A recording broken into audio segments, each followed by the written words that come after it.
कर रहे हैं, इतने थके हुए, इतने मजबूर, इतने लाचार श्री महानंद में नहीं महोदय, श्री महानंद सिंह जी 2 मिनट में खत्म करिए। हमने पहले भी कहा कि बजट सेशन, बजट पर जब वाद विवाद चल रहा था तो हमने कई बार जो है स्वास्थ्य के आंकड़े भी हम लोगों ने देने का काम किया, जिसमें नीति आयोग का रिपोर्ट भी था, WHO का जो मानक होना चाहिए वो भी था, हमारी अस्पताल की क्या व्यवस्था है, इक्विपमेंट्स की क्या व्यवस्था है, चाहे सपोर्टिंग स्टाफ जो होते हैं, नर्स होते हैं या और अलग कर्मचारी होते हैं, कितने जगह खाली है, रिक्त पदे खाली है। महोदय, नीति आयोग के सभी सूचकांक में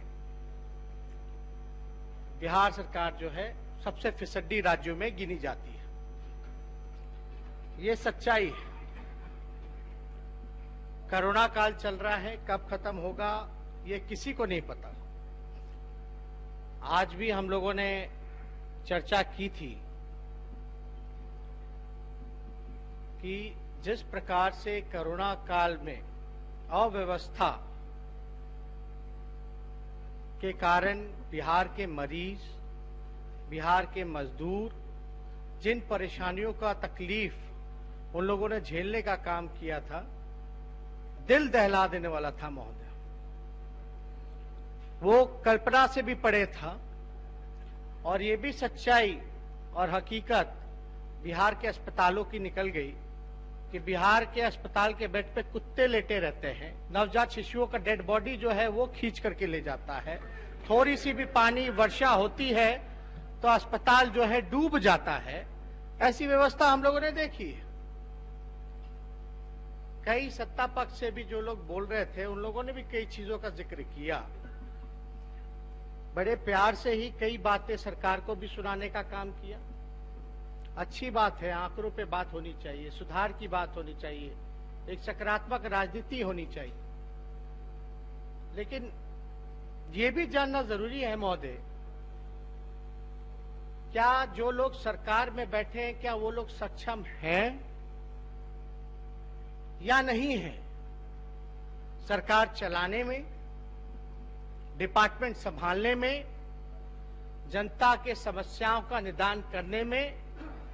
तो जब लोगों के मन में शंका आ जाएगी तो जाहिर सी बात है महोदय, बात दूर तक जाएगी।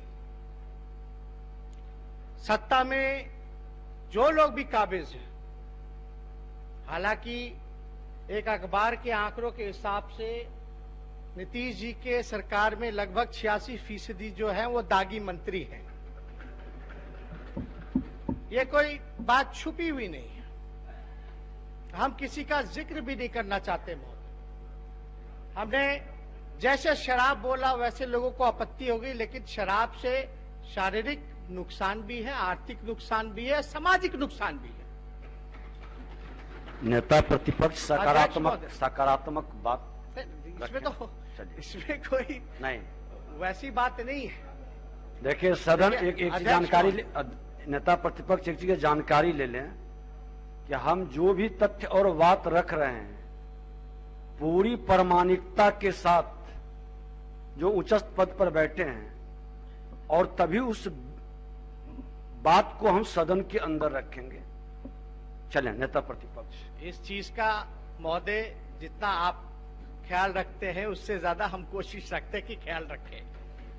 कोई ऐसी चीजें हम सदन में ना बोले, शांति बनाए रखते हैं महोदय, जो बिना प्रूफ के है। और हम तो जब भी कुछ बोलते हैं आंकड़े या हवाला देकर के ही बोलते हैं, कोई ना कोई एजेंसी का या कोई ना कोई प्रामाणिकता के साथ, एविडेंस के साथ ही हम बात करते हैं। आप कभी भी प्रोसीडिंग निकाल करके देखें। लेकिन महोदय, क्या वाकई में बिहार की जो दशा हुई है, स्वास्थ्य विभाग की अगर जिक्र की जाए, अस्पताल है तो डॉक्टर नहीं है, डॉक्टर है तो बेड नहीं है, नर्स नहीं है, दवा नहीं है, और दवा में भी कितना नकली दवा बटाया जा रहा है, एक्सपायरी दवा बटाया जा रहा है, कितने क्या कार्रवाई की जा रही है, ये सब लोग जानना चाहते हैं मंत्री जी से। और कोरोना में तो हम लोगों ने सब कुछ देखा है महोदय, उसका हमको जिक्र भी नहीं करना। हमने ये भी देखा कोरोना में कि 3-3 प्रधान सचिव जो हैं वो बदले गए। कारण क्या था, नहीं था, वो तो अलग विषय है। लेकिन जब उस काल में कोरोना महामारी के समय अगर कप्तान को ही बदल दिया जाए तो क्या स्थिति होती है, ये सब लोगों को पता होना चाहिए।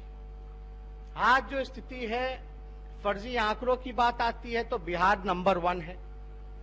ये केवल देश की बात नहीं, विदेशों में भी इसकी चर्चा की बिहार में चाहे टेस्ट का रिजल्ट हो कोरोना का या अन्य रिजल्ट हो, पूरी तरीके से आंकड़ों में छेड़छाड़ किया जाता है और कोई भी एक्यूरेट आंकड़ा नहीं बल्कि फर्जी आंकड़ा जो है वो पेश किया जाता है।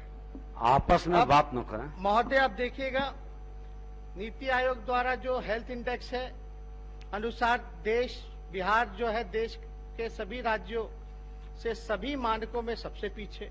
किसी भी राज्य की तुलना में बिहार के स्वास्थ्य क्षेत्र में कोई उल्लेखनीय सुधार नहीं हुआ है महोदय। 15 साल से इनकी सरकार है महोदय, और कई लंबे समय से जो है मंगल पांडे जी हेल्थ डिपार्टमेंट रहे हैं। हाँ, अभी 2 महीना की ही और थे तो बड़े तबादले इन्होंने किए हैं महोदय, जिसका जिक्र भी हम लोगों ने पहले किया। लेकिन अभी जो स्थिति बनी हुई है महोदय हेल्थ डिपार्टमेंट में, और हमने पहले भी जानकारी दी थी कि आरटीआई से अगर कोई भी आंकड़ा अगर हम लोग निकलवाते हैं तो बिहार सरकार जो है सबसे फिसड्डी है। केवल 8% ही जो है वो जवाब मिलता है लोगों को सूचना के अधिकार से भी। तो ट्रांसपेरेंसी, पारदर्शिता की अगर बात की जाए तो कहीं भी बिहार सरकार खरा नहीं होता महोदय। जन्म के समय बच्चों का वजन भी बिहार में सबसे कम पाया जाता है। साफ है कि बच्चा के देखभाल के प्रयास कागज पर ही सीमित रह जाते हैं महोदय। केवल कागजों की सरकार है और कोई काम नहीं होता है महोदय।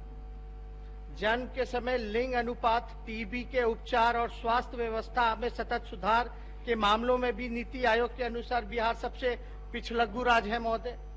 बिहार में शिशु मृत्यु दर 1 वर्ष से कम आयु के शिशुओं में 48 के लगभग है महोदय, जबकि देश का औसत मृत्यु दर जो है 41 है महोदय। अभी सरकार जो है बड़ा दावा करती है कि भाई हमारा जो देखो कोरोना में कितने कम लोग मरे, ये इम्यूनिटी से होता है। मंगल पांडे जी की अलग इम्यूनिटी पावर है, मेरा अलग है, हर किसी का यहाँ अलग होगा, सबका क्षमता अलग है, उसके हिसाब से होता है। हमारे देश में लोगों का इम्यूनिटी पावर ज्यादा अच्छा है, और खास तौर पे बिहार के लोग तो दिन भर मेहनत करते हैं, मजदूरी करते हैं, गांव में काम करते हैं, खेत में काम करते हैं, तो जाहिर सी बात है कि इम्यूनिटी पावर ज्यादा अच्छा है। अभी देखिएगा महोदय, 2005 से लेकर 2015 तक शिशु मृत्यु दर के राष्ट्रीय औसत में 28% की गिरावट दर्ज हुई है, जबकि बिहार में ये 22.58 तक ही है महोदय। तो ये सारे मसले हैं। हम लोगों ने कई बार जो है राष्ट्रीय स्वास्थ्य मिशन के फंड ट्रांसफर करने में लगने वाला औसत समय भी बिहार सर्वाधिक है महोदय। इसलिए अस्पताल व स्वास्थ्य व्यवस्था की देखरेख में जन्म भी बिहार में उत्तर प्रदेश के बाद सबसे कम 56% है महोदय। बिहार में सबसे कम सिर्फ 60% जन्मों का ही पंजीकरण हो पाता है महोदय, बाकी 40% का हो ही नहीं पाता पंजीकरण जो जन्म होते हैं महोदय।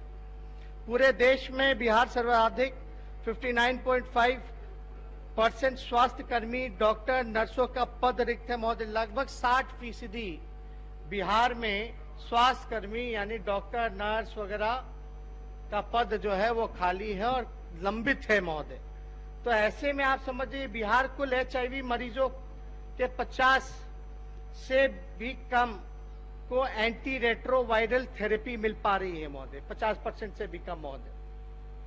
कोरोना काल में बिहार के पूरे स्वास्थ्य व्यवस्था और सरकार की आम जनता की तकलीफों के प्रति संवेदनशीलता के पोल खुल गई है महोदय, इसलिए ये संक्षिप्त आंकड़े करिए। तो लगातार हम लोगों ने देने का काम किया, लेकिन हम लोग तो इस पे अलग अलग विभाग है, इस पे चर्चा हो रही है, लेकिन महोदय कोई जवाबदेही होनी चाहिए।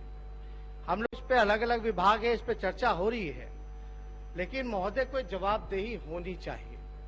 हम लोग देखते हैं कि बातें सब कुछ होती है, लेकिन सरकार की कोई जवाबदेही नहीं है, कोई उस दिशा में महोदय काम नहीं होता है महोदय। चाहे कितना भी आप प्रमाणित कर दीजिए, कितना भी सच बोल दीजिए, एविडेंस दे दीजिए, लेकिन इस सरकार ने तय कर लिया है कि कार्रवाई ये किसी पे नहीं करेंगे महोदय, किसी पे कार्रवाई नहीं करेंगे महोदय। जब तक कार्रवाई होगी नहीं, सिस्टम में सुधार कैसे होगा महोदय? तो इसलिए ऐसे व्यवस्था में मेरा मानना है कि आज के दिन जो लोग सरकार चला रहे हैं वो बिहार चलाने लायक नहीं है महोदय, सरकार चलाने लायक नहीं है। और महोदय पूरे देश में हमने कभी भी ऐसा नहीं देखा इतना थका हुआ मुख्यमंत्री, इतना महोदय बात तो कंक्लूड कर रहे हैं, इतने थके हुए, इतने मजबूर, इतने बेबस, इतने लाचार मुख्यमंत्री पूरे बिहार में नहीं महोदय, श्री महानंद सिंह जी 2 मिनट में खत्म करिए, 2 मिनट सीधे